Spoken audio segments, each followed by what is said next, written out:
Before we go, let's take one call. If you have a question for the show that you want Christian and I to answer, remember the number is 833-3-ASK-SDR. So that's 833-ASK-SDR. And if we play your question on the show, we'll send you some swag and you get to be on the show. Win-win. Yeah, you'll just be walking down the street and people will be like, hey, are you the guy from SDR? Right? That happens every once in a while, doesn't it? Hey, Chris. My name is Peyton. Long-time listener, first-time caller. And my question is this. Been an advisor for about 2 years now, and I'm starting to feel a little burnt out. And I'm really questioning if this is something I want to keep doing or not. But I don't know how to bring up the conversation with my service manager and talk about it, and I don't know how to have the conversation with myself. Be helpful with anything or any kind of help you can give would be much appreciated. So, Peyton, I get the sense that there's a little something else going on there that you're struggling with besides writing service, because it sounds like it was there's deep. some sort of struggle there.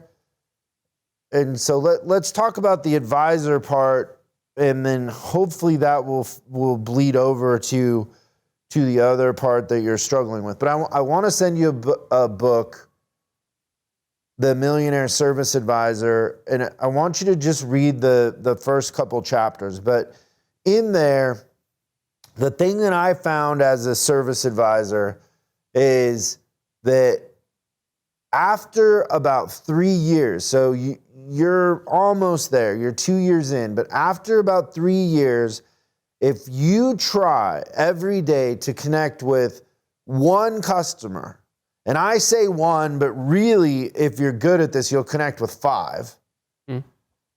But if you just connect with 1 or 2 new customers every day, after 3 years, you will have so many key throwers that your job should get tremendously better. If you're petting the dog and you're building rapport with your customers, really being a trusted advisor, forgetting about the commodity, which is the car, and talking about their kids, their work, their vacation plans, how they've navigated COVID, working from home, school, all of the things that are important to them, and you update them, you really, really take care of them over time. It's like a bank. They're just going to come in and throw the keys, and your job gets so much easier. Yeah. So much easier. It's really interesting. So I was out over the last month or so. I've been pretty fortunate. I got to do some advisor training, and I was really, really lucky to have somebody in the class that had been a service advisor in the same dealership 37 years. Now, I don't know if I'd ever seen that before, but talking to him, like, you could just tell that he was a customer collector, and he'd kind of said the same thing, is like those first 2-3 years were really, really hard, and since the 34 years since, it just keeps getting a little bit easier every year. And that's what he said. He's like, I'm so glad that I didn't go to 10 different dealerships and I stayed at the same place. And he was kind of telling me, he's like, he's outlasted ownership in a lot of cases. I think there was like 2 or 3 buy sells that he'd been through, but his customers just come to him, and he doesn't take fresh customers anymore. It's just a matter of he's just at that point. And I think that, at 2 years, first off, I would say, one is I understand the burnout, because I think that this job it's physically demanding, it's mentally demanding. And at 2 years is where it hasn't gotten to the part where it's easier yet, because you're still trying to figure out, like, there are certain problems that maybe you're dealing with for the first time. But after 2 years, like, you've about seen and done it all. In terms of like comebacks, I think Chris always says that at 6 months is when the magic, that you haven't heard any new problems. But at 2 to 3 years, you really hit your stride. So if you do that conversation with yourself and you decide this is the industry, just know that the easier portion of the business is coming to you. And man, 3 years is a magic time. Yeah, and so another thing that I did is I used to go work out at lunch. So I had a deal with my manager that I took a little longer than an hour, and I forced myself to go work out at lunch because, I was there trying to get the night drops at 5:30. I wasn't leaving until 5 or 6 every day. So that little time in the middle of the day where I actually ate a lunch and I actually worked out made a huge difference for me. And so you want to make sure you're taking a lunch. You want to make sure that you're taking care of yourself. And I mean, I don't really think that I knew myself when I was an advisor. I definitely didn't love myself. I probably hated myself, to be honest. But I'll tell you the one place that I found satisfaction and I found something bigger than myself and something that fed me in a way that was rewarding. And that was that I took really good care of my customers. I put my customers first. I really wanted to know about them. I really cared about them. And by making them my focus and not worrying about myself, it was rewarding. And, you know, I would literally go home and think like, hey, like I saved these customers from all kinds of issues, even to the point that I genuinely believed that customers should pay more to have me as an advisor. Like I wasn't discounting anything. Like I genuinely believe that. And because I believe that, I don't think I was asked that many times if I could cut the price on something. Just because of my presence and my mindset and what I was projecting, that I was projecting that authority. I'm in control. I'm the person here that if I don't know the answer, I'm going to find out, but I'm working for you. And I don't know, that's very rewarding. It's rewarding to be the person that somebody can depend on in an industry where, let's be honest, most advisors don't call people back. They're writing 25 to 30 customers a day. The customers are just another number.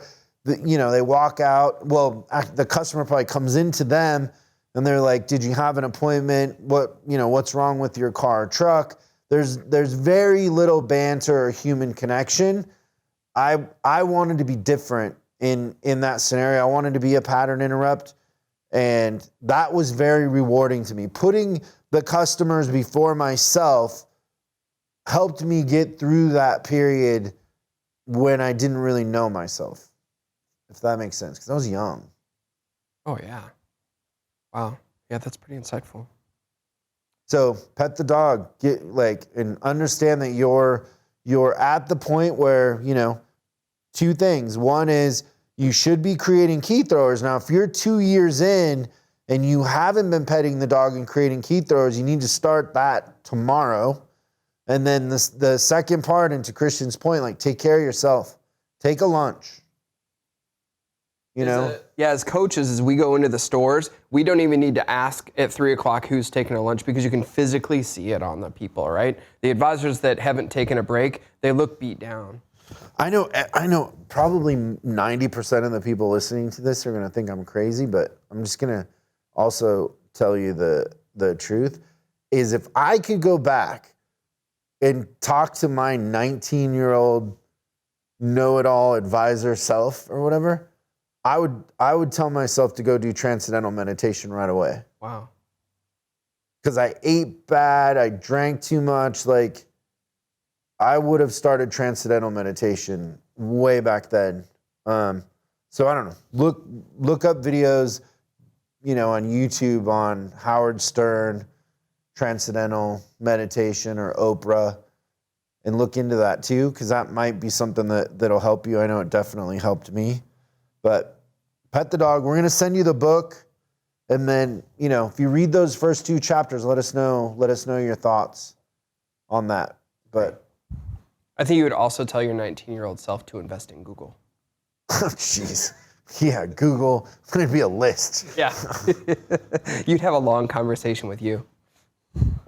I made some money in Microsoft back then. Did you really? Well, That's pretty Microsoft awesome. used to split constantly. So it's kind of like Bitcoin now. Like everybody was making money. You know what I would guess in your area that everyone was willing to take a chance because of the local thing, right? We used to call them Microsoft millionaires. Nice. A lot of people that worked at Microsoft that had got stock were all of a sudden really, really rich. Yeah, there was stories of janitors driving Ferraris and stuff like that, right? No, that's so true. cool. I used to ride them up. you know. Yeah, that's neat. It's fun. So thanks for the question. Hope that helps, and we're sending our, love and good vibes your way, but make it about the customer, be a customer collector, key throwers, and that should all work out. Thanks so much for watching this clip of Service Driver Revolution. We're uploading new stuff every day, so make sure you subscribe and click the bell icon so you don't miss out. If you have a question you'd like us to answer on the show, call 8333-ASK-SDR and we'll answer your question on the show. That's 8333-ASK-SDR. For special deals on our books and training, head over to offers.chriscollinsinc.com. Now that's offers.chriscollinsinc.com. I'm Chris Collins, and I'll see you in the next video.